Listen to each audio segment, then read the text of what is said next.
Hello, if you like this series, please click the up thumb and subscribe. We'd really like to have you do that. It always helps. Thank you very much, and I hope you enjoy. North central Montana is an area of the Sweetgrass Hills, the Missouri River Breaks, the Bear Paw Mountains, and vast prairie. It is an area that has been blessed with an abundance of game, varmints, birds, and rattlesnakes. The prairie grass waves in the almost continuous wind of the plains. It has been referred to as the high plains, where the air is dry and clear. The climate is harsh, with temperatures soaring into the 100 degrees in the summer.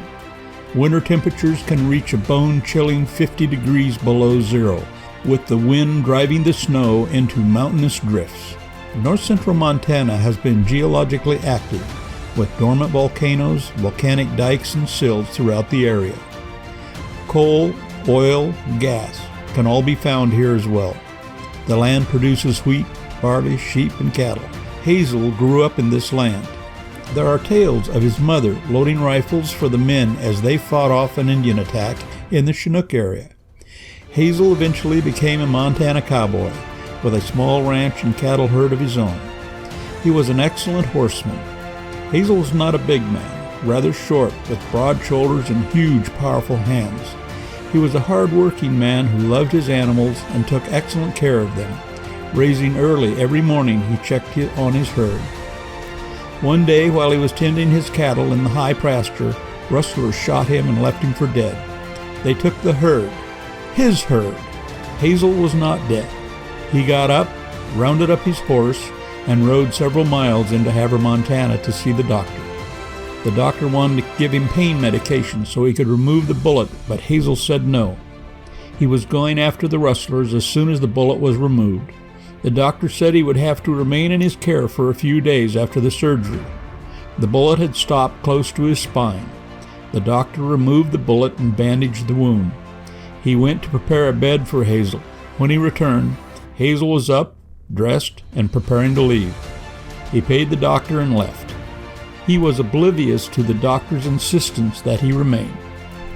In serious pain, he rode back to the ranch, picked up his rifle, ammunition, food, water, and a bedroll.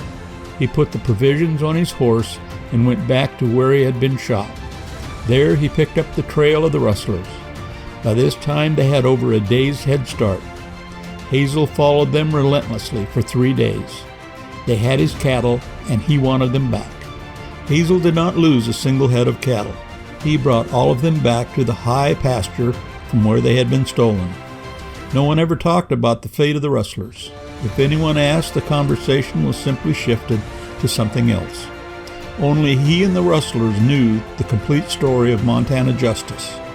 Anything else is purely speculation.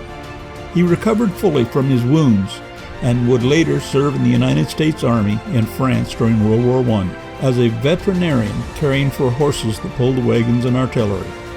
Many years later, Hazel told a child, "A man's word is his bond. No matter how high or how low in life a person goes, the only possession he truly owns is his word." Hazel was my grandfather, and I was the child that received that sage advice.